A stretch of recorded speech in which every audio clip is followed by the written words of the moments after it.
Hello students and once again welcome back to Gyanda. This is Shifali. Discussion करने वाले हैं आज कुछ important MCQs regarding research aptitude अनुसंधान अभिक्षमता हमारा टॉपिक है। लगभग 30 महत्वपूर्ण सवाल करने वाले हैं एंड मुझे उम्मीद है कि इन 30 सवाल को करने के बाद में आपकी जो तैयारी है रिसर्च एप्टीट्यूड के ऊपर में वो और भी बेहतर हो जाएगी।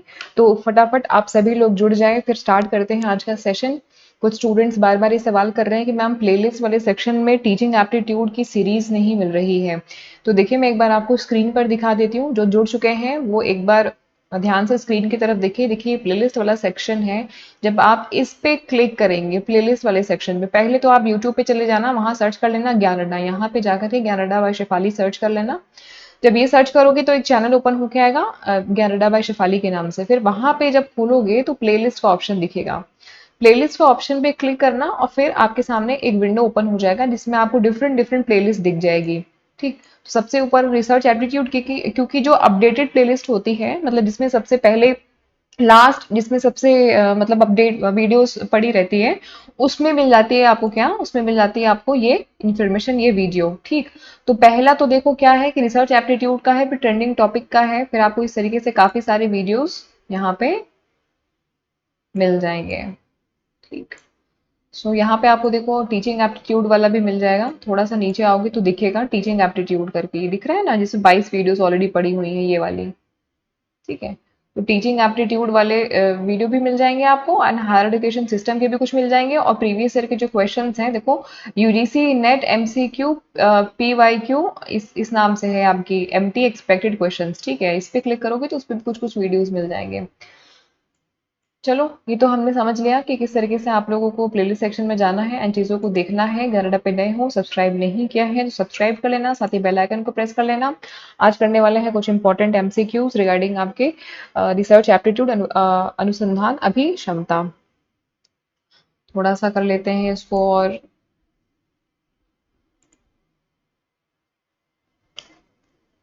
ठीक है।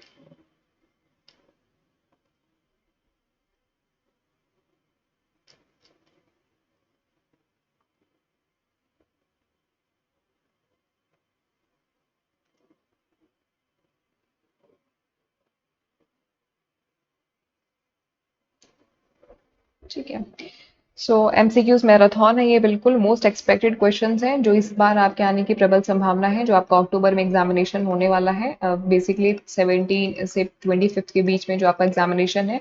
हम उसको उसको टारगेट लेकर के चल रहे हैं। देखिए हम लोग कॉन्सेप्ट्स को बाद में डिस्कस कर लेंगे क्योंकि अभी आपका एग्जामिनेशन बहुत पास में है।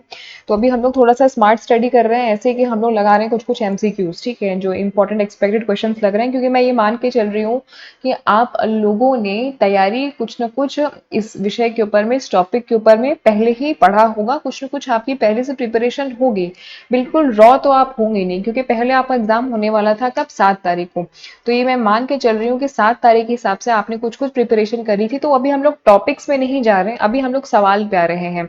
ठीक, जब आप लोगों का पेपर, जैसे होपफुली सभी का सिलेक्शन हो जाए ऐसा चाहती हूँ, बट जब हम लोग दिसंबर वालों की तैयारी कराएंगे, मतलब दिसंबर 2021 में जो फॉर्म आने वाला है, ये आपका खत्म होने के बाद जो उनके लिए प्रिपरेशन होगी तो उनको डीप में कराएंगे, मतलब एक एक टॉपिक को समझते हुए और करते हुए चलेंगे। क्योंकि अभी आपके लिए जो इम्पोर्टेंट है, जिस हिसाब से मुझे लग रहा है, तो क्वेश्चंस आपके लिए आपके बनने लगे, आपके जो सवाल है वो सही होने लगे, ये ज्यादा इम्पोर्टेंट है। ठीक, तो ये तो हो गया हमारा। ठीक है, सोशल मीडिया हैंडल देख लेना एक बार। ये इंस्टाग्राम का लिंक है, ये आपका टेलीग्राम का लिंक है। टेलीग्राम के इस लिंक पे आपको मिल जाएगी पीडीएफ जो हम लोग आज डिस्कशन करने वाले हैं, साथ ही जो हमने प्रीवियस में डिस्कशन किया है उसकी भी आपको पीडीएफ यहीं पे मिल जाएगी टेलीग्राम पे। फेसबुक का ये लिंक है और यूट्यूब का ये लिंक तो है ही है। चलो स्टार्ट करते हैं आज का सेशन। कुछ करेंगे 30 इंपॉर्टेंट क्वेश्चंस, बहुत ही क्रक्स वे में आज का सेशन करेंगे। सिर्फ क्वेश्चंस क्वेश्चंस कर रहे हैं, टॉपिक को समझेंगे किसी और दिन, मतलब किसी और सेशन में समझेंगे। क्योंकि बेसिकली अभी हमारा फोकस टॉपिक पे नहीं है, हमारा फोकस ये है कि आपके क्वेश्चंस बनना शुरू हो जाए, आपके सामने स्क्रीन पे क्वेश्चंस आए तो आप उसको सही टिक कर सको। अच्छा, सेशन सेशन के खत्म होने के बाद में आपको देने वाली हूँ कुछ होमवर्क, और ये होमवर्क काफी इंपॉर्टेंट है। ये होमवर्क आपके सेल्फ एनालिसिस के लिए काफी इंपॉर्टेंट है, और ये जो होमवर्क है ये आपके आज ही वाले टॉपिक से ही संबंधित रहेगा। ऐसा नहीं है कि कुछ अलग से मैं आपको होमवर्क दूंगी, जो भी आप आज स्टडी कर रहे हो इसी से संबंधित रहेगा आपका आज का होमवर्क। तो पहला सवाल आपकी स्क्रीन पर है। देखिए, बहुत सारे स्टूडेंट्स का क्वेरी था कि मैम हिंदी लेके आइए और आप हिंदी में आपको सवाल रखिए। ठीक है, तो आपके लिए हिंदी में भी सवाल रखा है। आप हिंदी इंग्लिश दोनों ही सवाल को देखिए और आंसर करने की कोशिश करिए। दोनों सवाल आपके दोनों ही भाषाओं में आपके लिए मैंने क्वेश्चंस बनाए हैं, और उसको बनाने में बहुत ही प्रॉब्लम हुई है। मेरा सिस्टम जो है वो लो एंड पीसी है, और इसमें हिंदी का जो फॉन्ट है वो सपोर्ट नहीं करता है, बट किसी तरीके से किया है कि हिंदी जो भाषा वाले जो स्टूडेंट्स हैं उनको समस्या ना हो। तो चलिए, पहला सवाल जो है वो आपकी स्क्रीन पर, कि the research that aims at immediate application is what. आज का लाइव सेशन मैंने सुबह लिया था, और सुबह ही किसी ने पूछा था, आई थिंक किसी एक लड़की ने पूछा था, आज सुबह स्टूडेंट ने पूछा था, इसी सवाल से संबंधित सवाल था कि तत्काल आवेदन का जो उद्देश्य है वो किस, उसको कौन सा अनुसंधान बोलते हैं, वो कौन सा रिसर्च है। क्या उसे एक्शन रिसर्च बोलते हैं, एम्पिरिकल रिसर्च बोलते हैं, कंसेप्चुअल बोलते हैं, या फंडामेंटल बोलते हैं। एक्शन रिसर्च अनुभवजन्य अनुसंधान, वैचारिक अनुसंधान, या मौलिक अनुसंधान। ठीक, हिंदी वाले आप यहां से देख लीजिएगा, मैं इंग्लिश इंग्लिश को लेके चल रही हूँ। इसका जवाब मुझे दीजिए, इसका आंसर क्या हो सकता है आपके हिसाब से। So right answer is option A, action research. जब भी किसी चीज का इमीडिएट एप्लीकेशन होगा वो एक्शन रिसर्च का पार्ट होगा। ठीक, नेक्स्ट सवाल आपकी स्क्रीन पर, व्हेन टू और more successive footnotes refer to the same work, which one of the following impression is used. ठीक, जब दो या दो से अधिक जो लगातार फुटनोट है वो एक ही कार्य के लिए उनका यूज होता है या उल्लेख किया जाता है, तो उनको क्या बोला जाता है, उनको किस तरीके से एक्सप्रेस किया जाता है। हिंदी वाला ऑप्शन भी आप चाहें तो देख सकते हैं। इसका आंसर मुझे दीजिए, इसका आंसर क्या हो सकता है आपके हिसाब से।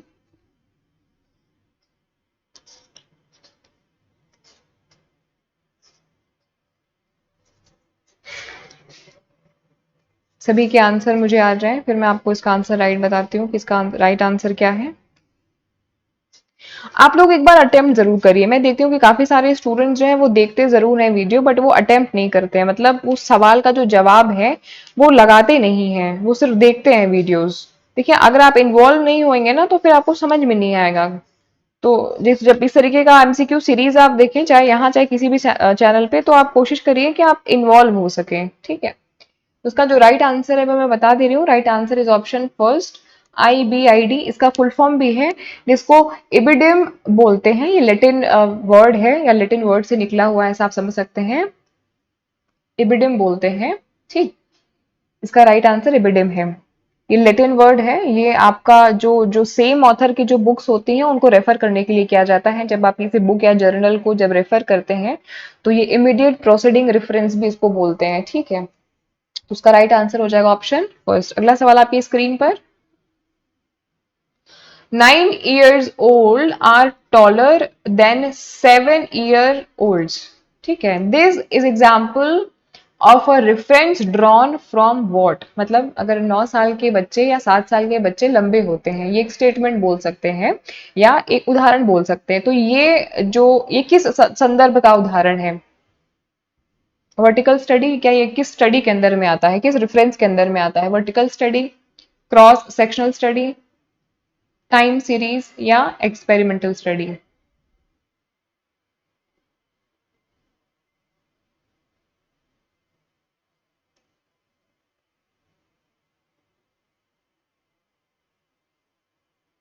सो राइट आंसर मैं बता दे रही हूँ आपको, राइट आंसर है option B, cross sectional study.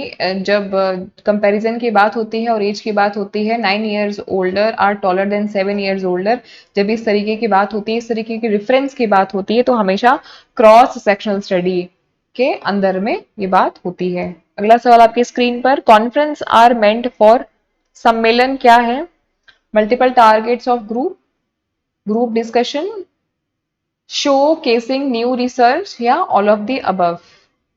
Conference किसके लिए होता है? एकाधिक लक्ष्य समूह, समूह चर्चा, नए शोध के प्रदर्शन के लिए या उपरोक्त सभी?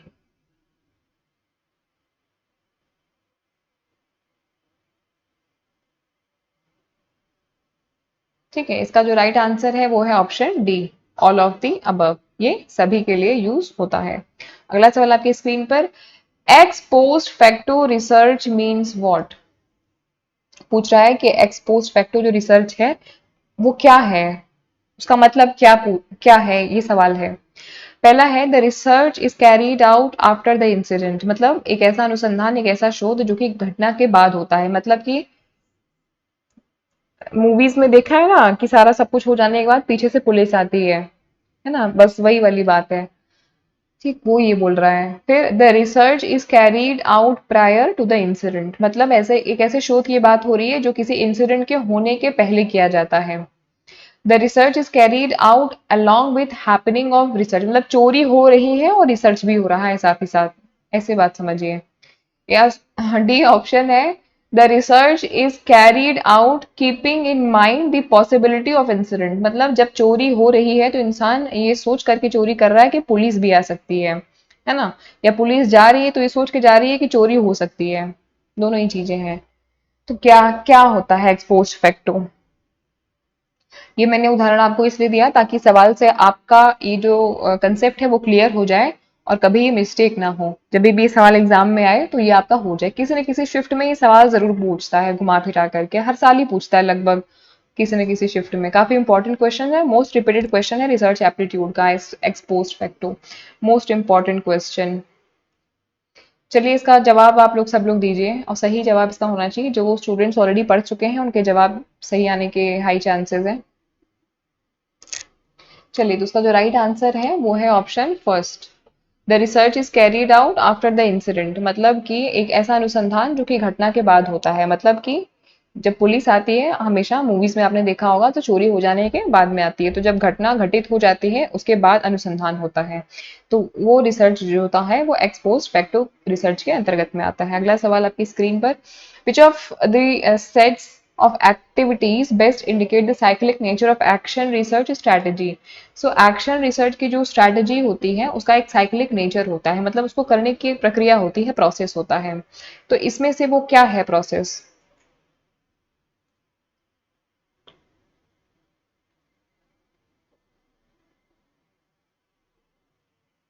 फटाफट से इसका आंसर करिए।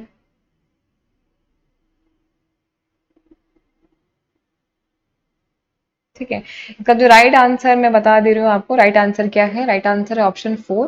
पहले हम प्लान करते हैं, फिर एक्ट करते हैं, फिर ऑब्जर्व करते हैं, फिर रिफ्लेक्ट करते हैं। इसको PAOR के नाम से भी, इस एक्रोनियम के नाम से भी इसको लोग याद करते हैं। ठीक, उस तरीके से भी आप चाहें तो उसको याद कर सकते हैं। अगला सवाल आपकी स्क्रीन पर, the problem of research ethics is concern with which aspect of research activity?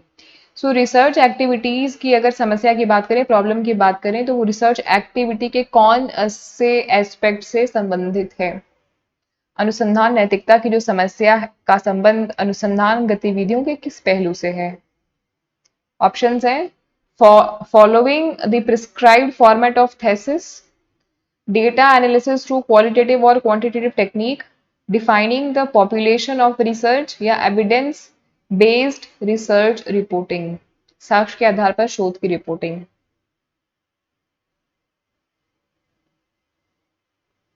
अनुसंधान, रिसर्च एथिक्स की बात हो रही है। रिसर्च एथिक्स,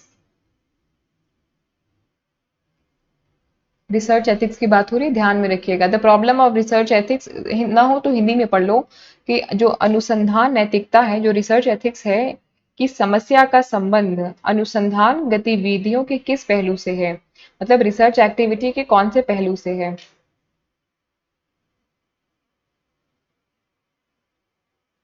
ठीक है, इसका जो राइट आंसर है वो है option four, evidence based research reporting, साक्ष्य के आधार पर शोध की जब रिपोर्टिंग होती है, मतलब एविडेंस के आधार पर। ठीक, अगला सवाल आपकी स्क्रीन पर, in which of the following activities potential for nurturing creative and critical thinking is relatively greater? निम्नलिखित में से किस गतिविधि में रचनात्मक और आलोचनात्मक सोच के पोषण की क्षमता अपेक्षाकृत अधिक होती है?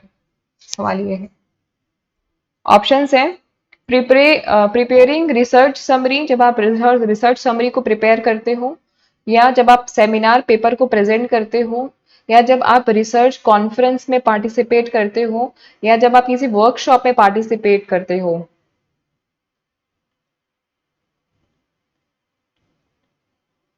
मतलब किस चीज में, कौन से एक्टिविटी में सबसे ज्यादा नर्चरिंग क्रिएटिविटी होती है और क्रिटिकल थिंकिंग जो होती है सबसे ज्यादा इन्वॉल्व होती है।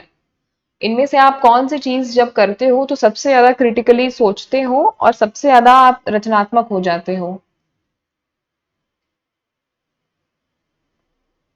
राइट आंसर क्या है? देखिए, सेमिनार में ऐसा कुछ नहीं होता। सेमिनार एक फॉर्मल प्रक्रिया है और उस फॉर्मल प्रक्रिया में आपकी क्रिटिकल थिंकिंग का इवैल्यूएशन नहीं होता है, ना ही आप कुछ सीखते हो रचनात्मक तरीके से। जब आप रिसर्च समरी बनाते हो, जब आप समरी बनाते हो, सारांश करते हो, तब भी ऐसा नहीं होता। कॉन्फ्रेंस में जब आप पार्टिसिपेट करते हो रिसर्च से, तब भी ऐसा नहीं होता। लेकिन जब आप वर्कशॉप करते हो, मतलब आप प्रॉपर पार्टिसिपेशन करते हो वर्कशॉप में, तब आप वहां कुछ सीखते हो, प्रॉपर इन्वॉल्वमेंट आपका होता है। तो वहां पे जब आप सीखते हो तो कुछ न कुछ रचनात्मक तरीके अपनाते हो और नर्चरिंग आपकी अच्छी होती है। आलोचनात्मक दृष्टि से भी बहुत सारी चीजें होती हैं, तो इसलिए राइट आंसर हो जाएगा आपका 4, पार्टिसिपेशन इन वर्कशॉप। अगला सवाल, which of the following research types focuses on ameliorating the prevailing situation? निम्नलिखित में से कौन सा शोध यानी रिसर्च प्रकार प्रचलित परिस्थितियों को सुधारने पर केंद्रित केंद्रित है? मतलब पहले से जो आ रही समस्या है उनके सुधार के लिए जब आप किसी विषय पे रिसर्च करते हो तो वो किसके अंतर्गत में आता है? Fundamental research, applied research, action या एक्सपेरिमेंटल रिसर्च? कोई प्रचलित परिस्थिति है, आप उसको सुधारना चाहते हो, इंप्रूवमेंट करना चाहते हो आप, किस में आएगा? कोई प्रॉब्लम है, प्रॉब्लम का इंप्रूवमेंट चाहिए आपको या प्रॉब्लम का सल्यूशन चाहिए आपको? राइट आंसर हो जाएगा option C, action research. Action research से काफी सारे सवाल आते हैं आपके एग्जामिनेशन में, क्रिया अनुसंधान। अगला सवाल, a researcher attempt to evaluate the effect of method of feeding on anxiety proneness of children, which method of research would be appropriate for this? पूछ रहा है कि इसमें से कौन सा रिसर्च का मेथड हम अपनाएं तो सही होगा, किस चीज के लिए अपनाएं तो सही होगा। मतलब हम एक शोध करना चाहते हैं, एक रिसर्च करना चाहते हैं जिसमें हम इवेल्युएट करना चाहते हैं, मूल्यांकन करना चाहते हैं। क्या मूल्यांकन करना चाहते हैं? The effect of method of feeding on anxiety proneness of children. मतलब बच्चों के अंदर में जो एक चिंता का प्रवृत्ति होता है और उसका जो असर होता है उनके खाने पे क्या होता है। मतलब जब बच्चे चिंता हो जाते हैं, परेशान हो जाते हैं, तो उनका खाने पे क्या असर होता है। Effect of method of feeding. देखिए, एक शोधकर्ता बच्चे की चिंता प्रवृत्ति पर भोजन करने की विधि के प्रभाव का मूल्यांकन करने का प्रयास करता है ना। मतलब उसको स्ट्रेस है, स्ट्रेस की वजह से उसका जो खाना है, फूड है, वो गड़बड़ हो रहा है। एक बच्चा है, एक चाइल्ड है, उसको प्रॉब्लम है, परेशान है मानसिक रूप से या स्ट्रेस में है, जिसकी वजह से वो ठीक से खाना नहीं खा पा रहा है, या उसका ईटिंग स्टाइल पे क्या इफेक्ट पड़ता है। इस तरीके की जो कॉज एंड इफेक्ट वाला जो जो हमने पढ़ा हुआ था, इस तरीके के जो रिसर्च है उनको क्या कहते हैं? हमने पढ़ा तो नहीं है लेकिन आज पढ़ लेंगे, मतलब आज समझ जाएंगे कि जब इस तरीके की चीजें हम पढ़ते हैं तो उसको क्या बोलते हैं।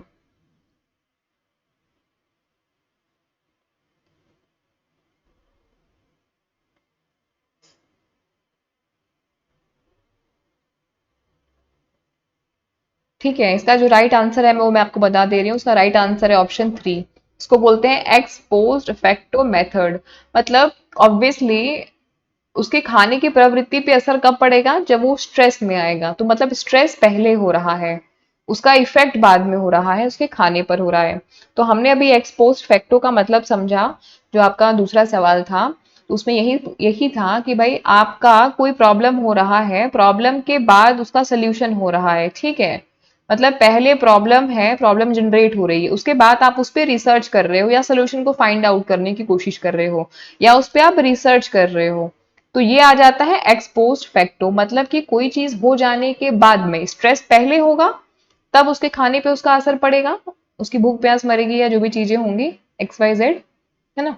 तो वही चीज है, ये आ जाएगा किसमें, एक्स पोस्ट फैक्टो मेथड में आ जाएगा। अगला सवाल, in which of the following arrangements a wide spectrum of ideas and issues may be possible?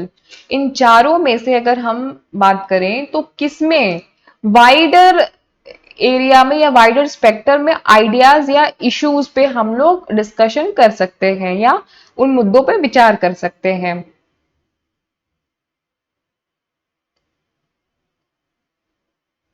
Research article, workshop mode, conference या सिंपोजियम? अभी अभी हमने एक सवाल इसी से मिलता जुलता किया है, मतलब सबसे ज्यादा आइडियाज ब्रॉड वे में या सबसे ज्यादा किसी मुद्दे को आप ब्रॉड वे में कब समझ सकते हो? जब आप किसी चीज में खुद डायरेक्टली इन्वॉल्व होगे, जब आप उसको खुद से करोगे, आपका फुल इन्वॉल्वमेंट रहेगा। जब आप किसी आर्टिकल को लिखोगे तब नहीं हो सका होएगा, जब आप किसी कॉन्फ्रेंस का हिस्सा बनोगे तो आप सुनोगे सिर्फ, तब नहीं होगा। जब आप किसी संगोष्ठी का हिस्सा, सिंपोजियम का हिस्सा बनोगे, मतलब मीटिंग का या संगोष्ठी का, तो नहीं होगा। लेकिन जब आप कार्यशाला मोड में चले जाओगे, वर्कशॉप मोड में जाओगे, तो आप सबसे ज्यादा स्पेक्ट्रम ऑफ आइडियाज, एक व्यापक जो है आपके विचारों का समझ, वो वहां पे बढ़ जाता है और अच्छी तरीके से आप चीजों को सीख पाते हो, समझ पाते हो। अगला सवाल, in finalizing a thesis writing format, which of the following would form part of supplementary pages? मतलब थेसिस लिखने का जो प्रारूप होता है, तो उस प्रारूप को अंतिम रूप देने के लिए, मतलब लास्ट एक रूप देने के लिए, इसमें से कौन सा वो एक चीज है जो आप करते हो, मतलब कौन सा जो है वो चीज सबसे लास्ट में करते हो और उसको करने के बाद आप पूरा बना देते हो। हिंदी में पढ़ लो कि थेसिस लेखन प्रारूप, मतलब कि जो थेसिस लिखने का जो फॉर्मेट होता है, उसको अंतिम रूप देने में निम्नलिखित में से कौन पूरक पृष्ठों की हिस्सा बनेगा? पूरक पृष्ठों का मतलब सप्लीमेंट्री पेज की बात हो रही है।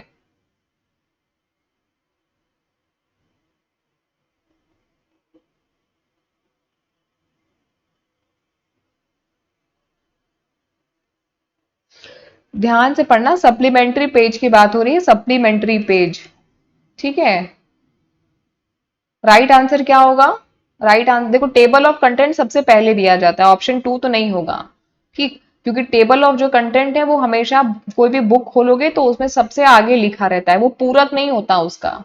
ठीक है, वो एक बताता है कि इस पेज पे ये चीज है, इस पेज पे ये चीज है। कंक्लूजन भी नहीं होगा, बिब्लियोग्राफी भी नहीं होगा, list of table and figure होगा। ये आपका सप्लीमेंट्री पेजेस होते हैं, जो आप पहले कहीं छोड़ देते हो, भूल जाते हो, है ना, उसको लास्ट में आप क्या करते हो, उसको आप बता देते हो कि हाँ इस चीज में ये चीज होगा, list of table and figures. Next question, which of the following is susceptible to the issues of research ethics? Inaccurate application of statistical technique, faulty research design, choice of sampling technique, reporting of research finding। सवाल में पूछ रहा है कि निम्नलिखित में से कौन सा जो रिसर्च है नैतिकता के मुद्दे के प्रति सबसे ज्यादा संवेदनशील होता है? नैतिकता का मुद्दा माने रिसर्च एथिक्स के प्रति सबसे ज्यादा संवेदनशील होता है। सांख्यिकीय तकनीकों की गलत अनुप्रयोग, दोषपूर्ण अनुसंधान डिजाइन, नमूनाकरण तकनीकों का विकल्प, शोध निष्कर्षों की रिपोर्टिंग। सही उत्तर दें इसका। Right answer is option D, reporting of research finding. ठीक है, अगला सवाल, इसका मैं आपको पीडीएफ प्रोवाइड कर दूंगी और आंसर भी दे दूंगी, ठीक है, तो कोई प्रॉब्लम नहीं होगा। 14 नंबर का क्वेश्चन आपकी स्क्रीन पर, the principal of a school conduct an interview session of teacher and student with a view to explore the possibility of their enhanced participation in school programme. अब एक principal है, वो क्या, उन्होंने क्या किया, उन्होंने एक इंटरव्यू सेशन को कंडक्ट किया ऑफ टीचर्स एंड स्टूडेंट, जिसमें कि स्टूडेंट्स ने पार्टिसिपेट किया और टीचर्स ने पार्टिसिपेट किया। क्यों किया?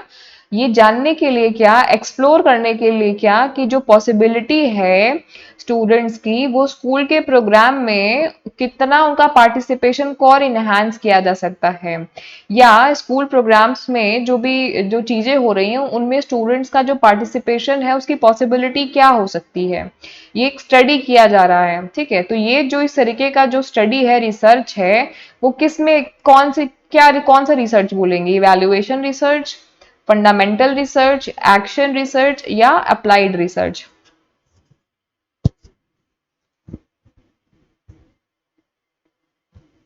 हिंदी में पढ़ लीजिए कि एक स्कूल के प्रधानाचार्य शिक्षकों और छात्रों का एक साक्षात्कार सत्र आयोजित करते हैं ताकि स्कूल के कार्यक्रमों में उनकी बढ़ी हुई भागीदारी की संभावना का पता लगाया जा सके। ठीक है, मतलब जो स्टूडेंट्स हैं, कोई एक प्रोग्राम ऑर्गेनाइज किया था, मान लो एनुअल फंक्शन ऑर्गेनाइज हुआ था, ठीक है, या कोई सेमिनार ऑर्गेनाइज हुआ था, उसमें बहुत सारे स्टूडेंट्स ने पार्टिसिपेट किया था, एवरेज स्टूडेंट से ज्यादा मान लीजिए।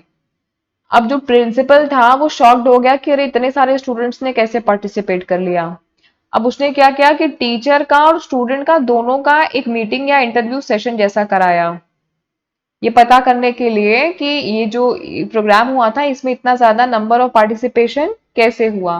तो इस तरीके का जब रिसर्च होता है तो कौन सा रिसर्च होता है, अभी अभी मैंने आपको बताया कि कोई चीज हो जाने के बाद जब आप उस पर रिसर्च करते हो तो वो किसके अंदर में आता है।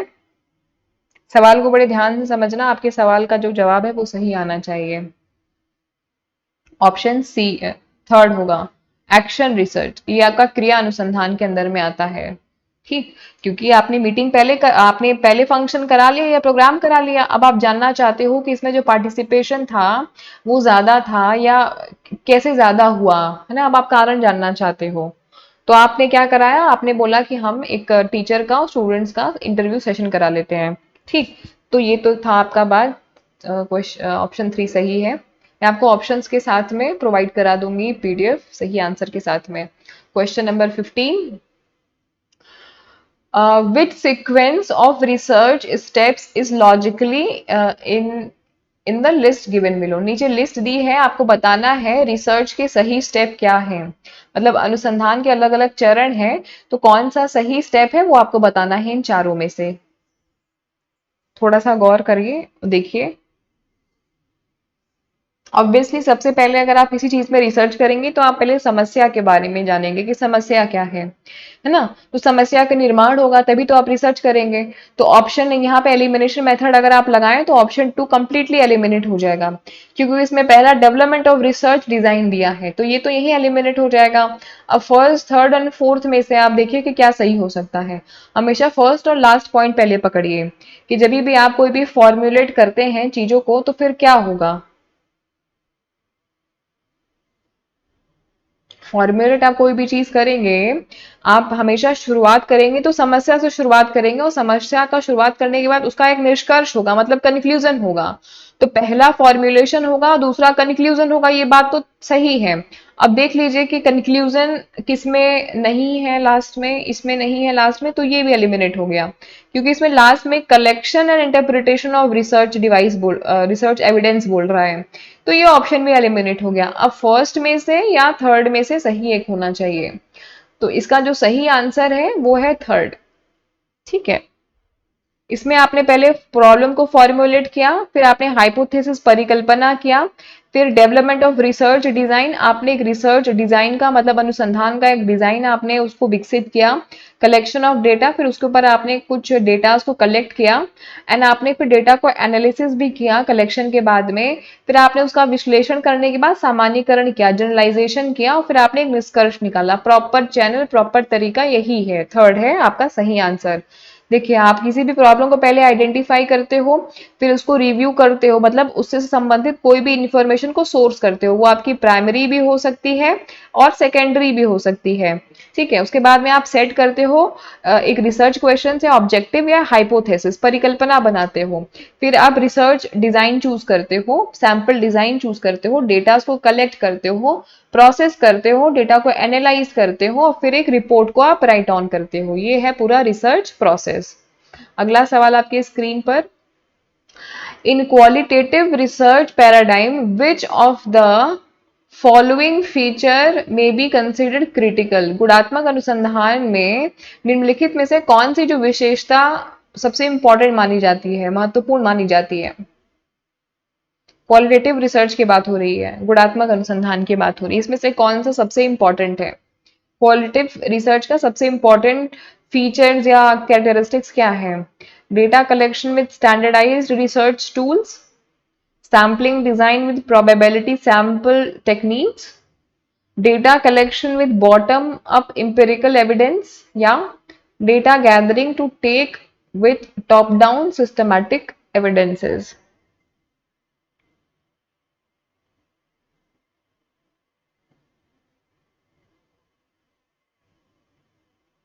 ठीक है, इसका राइट आंसर हो जाएगा ऑप्शन सी। जब आप किसी डेटा का कलेक्शन करते हो नीचे से ऊपर की तरफ, ठीक है, बॉटम अप इंपेरिकल एविडेंसेस, सो नीचे से ऊपर की तरफ आप जब इंपेरिकल एविडेंसेस को कलेक्ट करते हो, मतलब अनुभव जन्य जब आप एविडेंस को कलेक्ट करते हो नीचे से ऊपर की तरफ, बॉटम टू अप, नीचे से ऊपर की तरफ, ठीक। सो आपका ऑप्शन हो जाएगा क्या इसमें, सी सही। 17वां सवाल कि from the following list of statement identify the set which has negative implication for research ethics.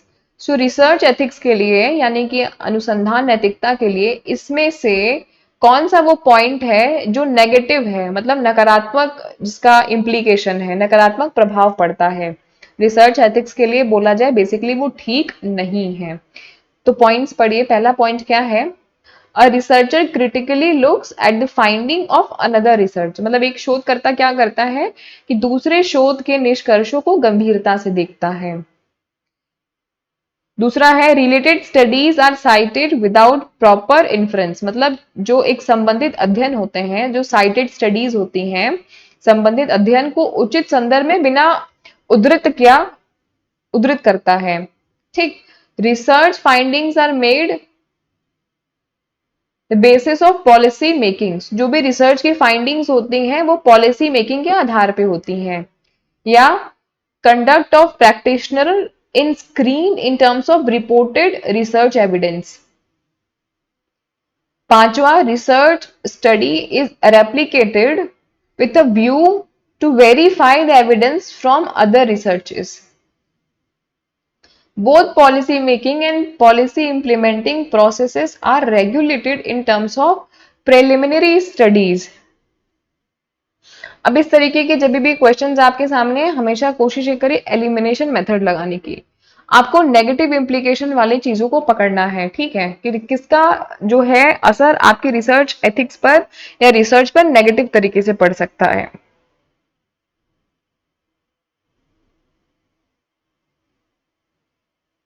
देखिए पहला अगर आप चूज करते हैं, पहला क्या है कि researcher critically looks at the finding of another research, मतलब जब एक कोई रिसर्चर होता है जब बहुत आलोचनात्मक दृष्टि से किसी दूसरे रिसर्च को जो उसी टॉपिक पे हुई है अगर वो देखता है तो ये एक अच्छी बात है, मतलब वो बायस्ड नहीं है, क्रिटिकली आलोचनात्मक दृष्टि से वो सोच रहा है, कर रहा है, तो पहला पॉइंट तो फेवरेबल है, मतलब सही है, इसका नेगेटिव इंप्लीकेशन नहीं है, ये पॉजिटिव है।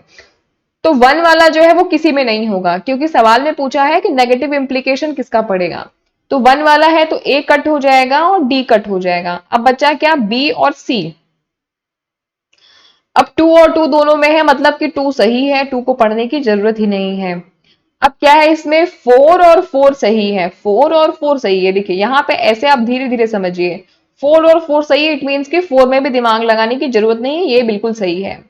अब बात आप समझिए, एक पॉइंट क्या बचा, सेकंड, थर्ड और ये बचा क्या कि लास्ट वाला बचा। तो अब आप इन तीनों में से पॉइंट पकड़ो, सेकंड, थर्ड और लास्ट वाला, मतलब फिफ्थ वाला भी नहीं होगा, फिफ्थ वाला भी ऑलरेडी आपका कट गया क्योंकि फिफ्थ में भी आपको दिमाग नहीं लगाना है क्योंकि इसमें ऑप्शन में फिफ्थ भी नहीं है, ठीक। अब बचा क्या आपका, सेकंड, थर्ड और आपका ये सिक्स्थ वाला। अब सेकंड क्या है इसमें,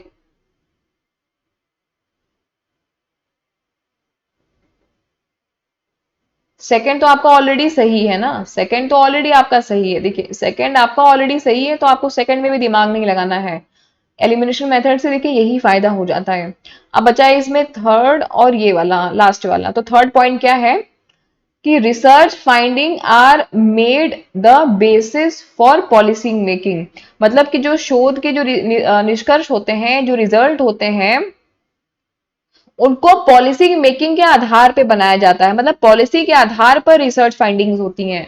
ऐसा तो कहीं नहीं लिखा है पॉलिसी के आधार पर रिसर्च फाइंडिंग नहीं होती, ये बिल्कुल कंप्लीट न्यू स्टडी होती है, या आप नए तरीके से चीजों को पढ़ते हो। तो किसी पॉलिसी के आधार पर कभी भी रिसर्च की फाइंडिंग बेसिस नहीं होगी। ठीक है। इसमें लास्ट वाला क्या है, both policy making and policy implementing processes are regulated in terms of preliminary stages। मतलब कि जो preliminary stages है, मतलब स्टार्टिंग का जो प्रारंभिक अध्ययन जिसको आप कह सकते हो, उनमें पॉलिसी इंप्लीमेंटिंग प्रोसेस और रेगुलेटिंग टर्म्स दोनों ही इन्वॉल्व होते हैं। तो ये वाला ऑप्शन सही है। एलिमिनेशन मेथड लगाएंगे आप लोग तो आपका ऑप्शन सही जाएगा, ऑप्शन सी इसमें करेक्ट है। ठीक। तो इस तरीके से आप लोग थोड़ा सा गौर करके एलिमिनेशन मेथड लगाइए, आपके आंसर सही जाएंगे। ये क्वेश्चन को एक बार आप लोग होमवर्क में रिव्यू भी कर लेना, देख लेना। क्वेश्चन नंबर 17, इसको समझना, एलिमिनेशन मेथड से समझना। एलिमिनेशन मेथड से आपके ऑप्शंस गलत नहीं होंगे। अगला सवाल, अगला सवाल आपकी स्क्रीन पर। A research intends to explore the effect of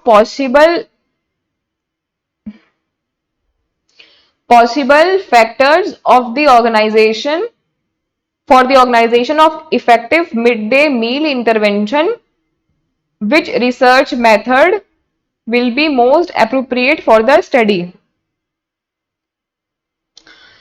एक रिसर्च है जो सोच रहा है क्या कि भाई मुझे इफेक्ट को देखना है, पॉसिबल फैक्टर्स वो क्या है जो मिड डे मील्स हैं, तो उनमें क्या इफेक्ट है ऑर्गेनाइजेशन का। मतलब एक शोध, देखिए हिंदी वाला पढ़िए, एक शोध प्रभावी मध्याह्न भोजन का मतलब मिड डे मील हस्तक्षेप के आयोजन के लिए संभावित कारकों के प्रभाव का पता लगाने का इरादा रखता है। ठीक। तो इस अध्ययन को क्या बोलेंगे?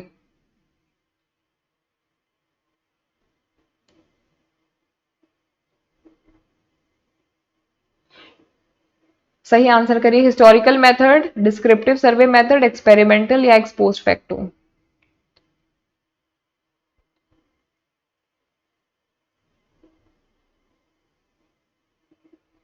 बहुत ही आसान है, बहुत ही ज्यादा आसान है। इसका आंसर भी ऑप्शन डी होगा, एक्स पोस्ट फैक्टो मेथड। इसमें क्या हुआ है थोड़ा सा समझिए आप लोग कि इसमें कैसे आपका ये आंसर जो है वो सही डी है। कि देखिए एक रिसर्चर ने क्या किया कि जो मिड डे मील है, मिड डे मील में खाना जो है बहुत अच्छा मिलता है, इफेक्टिव मिलता है। ठीक। तो ये क्या कर रहे हैं, ये पॉसिबल फैक्टर जानना चाहते हैं कि क्या कारण है कि मिड डे मील का जो खाना है वो इतना इफेक्टिव होता है, इतना प्रभावी होता है। ठीक। तो ये जानने के लिए ही उन्होंने रिसर्च किया है। तो ऑब्वियसली खाना बना होगा, लोगों ने खाया होगा और वो प्रभावी रहा होगा, तब तो वो रिसर्च कर रहे हैं ना। मतलब कोई चीज हो चुकी है और उसके बाद में रिसर्च हो रहा है, एक्स पोस्ट फैक्टो, यही तो हम लोगों ने पढ़ा। तो ऑप्शन डी जो है वो सही हो जाएगा। अगला सवाल, the format of thesis writing is same as in. मतलब कि जो थेसिस की जो थेसिस लिखने का जो एक फॉर्मेट है, प्रारूप है, वो किसके जैसा है? सेम एज इन व्हाट, किसके जैसा है? थेसिस राइटिंग का जो फॉर्मेट है वो एग्जैक्टली सेम है, बट किसके जैसे सेम है?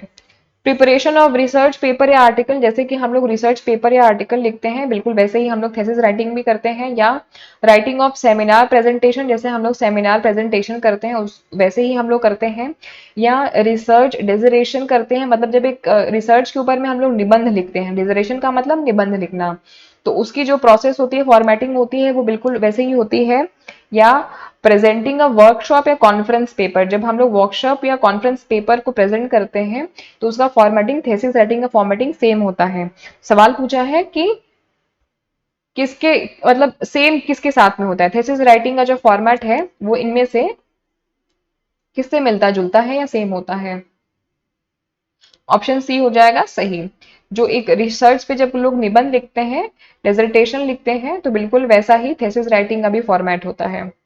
अगला सवाल, the objectivity of research can be enhanced, मतलब कि जो अनुसंधान है उसका जो उद्देश्य है उसको कैसे बढ़ाया जा सकता है, या उसकी ऑब्जेक्टिविटी को कैसे बढ़ाया जा सकता है, निष्पक्षता को कैसे बढ़ा सकते हैं आप? थ्रू इट्स रिलायबिलिटी, मतलब विश्वसनीयता को के माध्यम से, या थ्रू इट्स वैलिडिटी, मतलब वैधता के माध्यम से। किसी भी अनुसंधान की निष्पक्षता की बात हो रही है, ऑब्जेक्टिविटी की बात हो रही है। थ्रू इट्स इम्पार्शियलिटी, मतलब उसके निष्पक्षता के माध्यम से, या सभी के माध्यम से।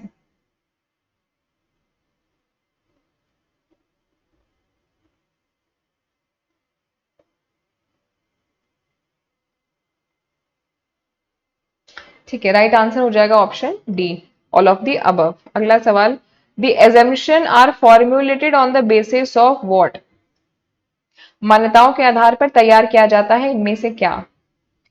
यूनिवर्सैलिटी, सार्वभौमिकता, cultural background of a country, किसी देश के कल्चरल बैकग्राउंड के आधार पे आप एजेम्पशंस का फॉर्मुलेशन करते हैं। मतलब जो एजेम्पशन का फॉर्मुलेशन होता है वो किसके आधार पर होता है? सार्वभौमिकता के आधार पे होता है, मतलब यूनिवर्सल बात पे हम किस चीज का एजेम्पशन करते हैं, या किसी देश का जो एक सांस्कृतिक पृष्ठभूमि है उसके आधार पर होता है, या specific characteristics of a caste, किसी जाति विशेष की जो विशेषताएं होती हैं उसके आधार पर, या इनमें से कोई नहीं। एजेम्पशन की बात हो रही है, मान्यताओं की बात हो रही है, जो हम लोग रीति रिवाज परंपरा मान्यताओं की जो बात करते हैं वो किसके आधार पर हम करते हैं? बहुत ही आसान सा सवाल है। देखिए, जाति पर नहीं होगा, और यूनिवर्सलिटी के ऊपर भी नहीं होगा, यूनिवर्स की बात हो ही नहीं रही है। जिस देश में जिस प्रवृत्ति के या प्रकृति के लोग ज्यादा रहते हैं, कल्चरल बैकग्राउंड के लोग ज्यादा रहते हैं, उनके आधार पर हम लोग एजेम्पशन बनाते हैं, तो बी हो जाएगा सही। ठीक है, अगला सवाल, the research work is not influenced by what, जो शोध का कार्य होता है वो इनमें से किसके द्वारा प्रभावित नहीं होता है?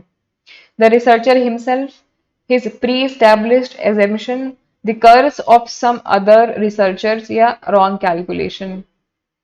मतलब इनमें से ऐसी वो कौन सी चीज है जिससे कि एक रिसर्चर का जो काम है वो प्रभावित नहीं होता है या नहीं होगा?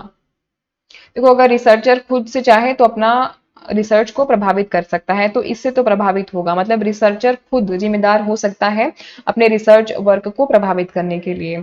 हाँ, द रॉन्ग कैलकुलेशन, अगर वो कोई कैलकुलेशन भी रॉन्ग करता है तो भी उससे उसका रिसर्च वर्क जो होगा वो प्रभावित होगा। अगर वो कोई एजेम्पशन भी प्री स्टैब्लिश्ड एजेम्पशन के आधार पर, पूर्व स्थापित जो धारणाएं हैं उनके आधार पर रिसर्च वर्क करता है, तो भी उसके रिजल्ट्स में गड़बड़ी आ सकती है। ठीक है, लेकिन the curse of some other researcher, मतलब कोई और रिसर्चर अगर श्राप दें या कुछ बोले, या उनकी तरफ से अगर कुछ नेगेटिविटी है, तो वो उनकी बात है, उसका असर आपके रिसर्च वर्क पे नहीं पड़ेगा। तो ये सी ऑप्शन जो होगा सही हो जाएगा। आप अगर खुद से कोई मिस्टेक करें तो वो अलग बात है, किसी और के मिस्टेक से या किसी और के अभिशाप से आपके रिसर्च पे कोई फर्क नहीं पड़ने वाला है। ठीक, तो सी ऑप्शन सही हो जाएगा। अगला सवाल, the advantage of synopsis is what, synopsis का लाभ क्या क्या है? It clearly shows the way of research, ये स्पष्ट रूप से शोध के तरीके को दिखाता है। It visualises the various difficulty related with different types of research, मतलब ये रिसर्च स्टेप से संबंधित जितनी भी डिफिकल्टीज हैं उनको विजुअलाइज करता है, उनको दिखाता है। या it helps in planning various steps of the research, ये मदद करता है जो अलग अलग स्टेप्स होते हैं रिसर्च के उनको प्लान करने के लिए, या all of the above.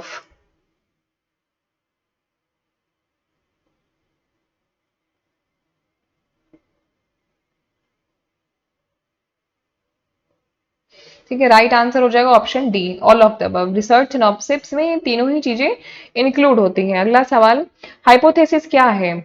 A thoughtful statement, मतलब एक विचारशील बयान है या विचारशील स्टेटमेंट है। फॉरवर्डिंग स्टेटमेंट है, अग्रेषण बयान जिसको आप कह सकते हैं। टेम्पररी सोल्यूशन है किसी चीज का, अस्थायी समाधान, या ऑल ऑफ द अबव।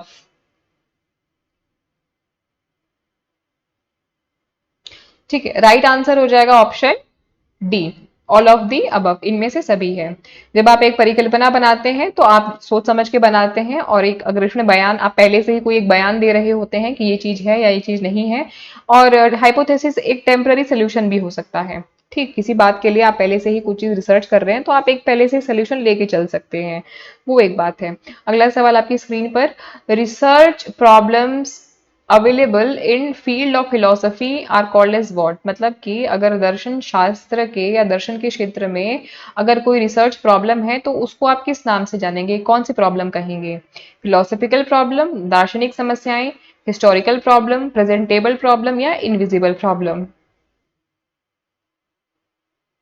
इसका जवाब तो गलत होने की संभावना नहीं है, बिल्कुल गलत नहीं होना चाहिए। इसका जवाब तो आप लोग बिल्कुल सही सही दे सकते हैं। ठीक है, राइट आंसर हो जाएगा option A, philosophical problem. Obviously अगर फिलोसफी से संबंधित है तो फिलोसफिकल ही प्रॉब्लम होगी। अगला सवाल, the purposive sample will be what, उद्देश्यपूर्ण नमूना क्या होगा? पर्पसिव सैंपल क्या है? सैंपलिंग टेक्निक का क्वेश्चन है। पहला क्वेश्चन है डिपेंडिंग ऑन रिसर्चर्स विम्स, मतलब कि शोधकर्ता के सनक के आधार पर उद्देश्यपूर्ण पर्पसिव सैंपल होता है। विम्स का मतलब होता है सनकपन। Based upon a specific objective of sampling procedure, जो पर्पसिव सैम्पलिंग होता है वो हमेशा स्पेसिफिक ऑब्जेक्टिव के आधार पे होता है, सैम्पलिंग प्रोसीजर के स्पेसिफिक ऑब्जेक्टिव के आधार पे होता है।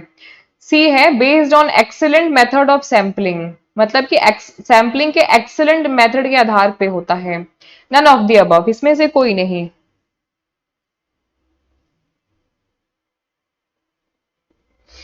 सो पर्पसिव सैंपलिंग क्या है कि नमूना प्रक्रिया के विशिष्ट उद्देश्यों के आधार पर होगा। बी सही हो जाएगा। पर्पसिव सैंपलिंग नाम ही है, पर्पस होना चाहिए, सैंपल का पर्पस होना चाहिए। ठीक है, जो आप सैंपल ले रहे हो उसका एक उद्देश्य पर्पस होना चाहिए। तो पर्पस है तो कोई स्पेसिफिक पर्पस ही होगा। ठीक है, स्पेसिफिक ऑब्जेक्टिव होगा सैंपल प्रोसीजर का, तो बी ऑप्शन सही हो जाएगा।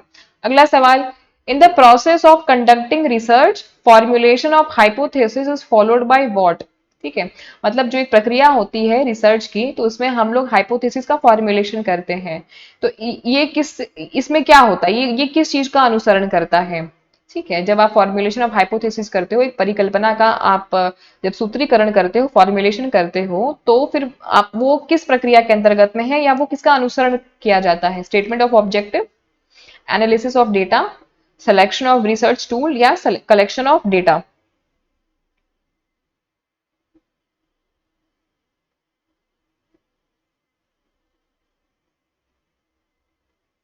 राइट आंसर हो जाएगा option D, collection of data. Data के आधार पर आप हाइपोथेसिस का फॉर्मुलेशन करते हो। ठीक, अगला सवाल, a group of expert in a specific area of knowledge assembled at a place and prepared a syllabus for a new course. This process may be termed as what?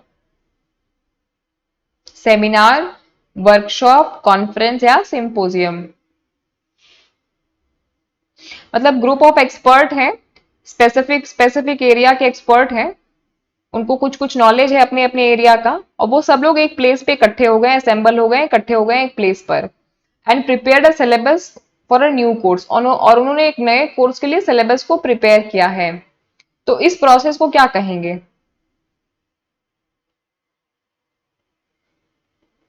Right answer would be option B, workshop.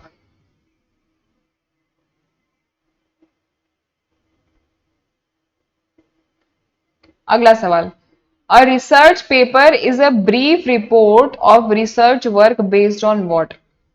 जो research paper होता है वो brief report होता है, किसका? Research work का। किसके आधार पे बनाया जाता है रिसर्च पेपर? प्राइमरी डेटा के आधार पर, सिर्फ सेकेंडरी डेटा के आधार पर, या प्राइमरी सेकेंडरी दोनों डेटा के आधार पर, या none of the above?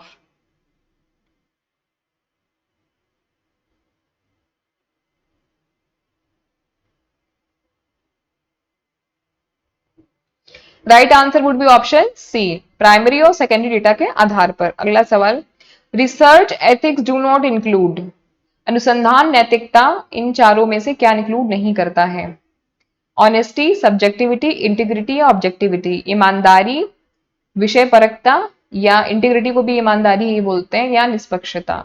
Hindi में जाओगे तो आपके बहुत सारे ऑप्शंस क्लियर हो जाएंगे। ठीक है, तो बिल्कुल एक अनुसंधान नैतिकता की बात जब होती है तो व्यक्ति ईमानदार होना चाहिए, निष्पक्ष भी होना चाहिए, और विषय परकता न भी हो तो चलेगा। ठीक है, तो हो जाएगा बी, ये इंक्लूड नहीं करता है रिसर्च एथिक्स के अंदर में। एक एड ऑन क्वेश्चन कर लेंगे 31st। Suppose you want to investigate the working efficiency of nationalised bank in India, which one of the following would you follow. ये कुछ सैम्पलिंग टेक्निक दी हुई है।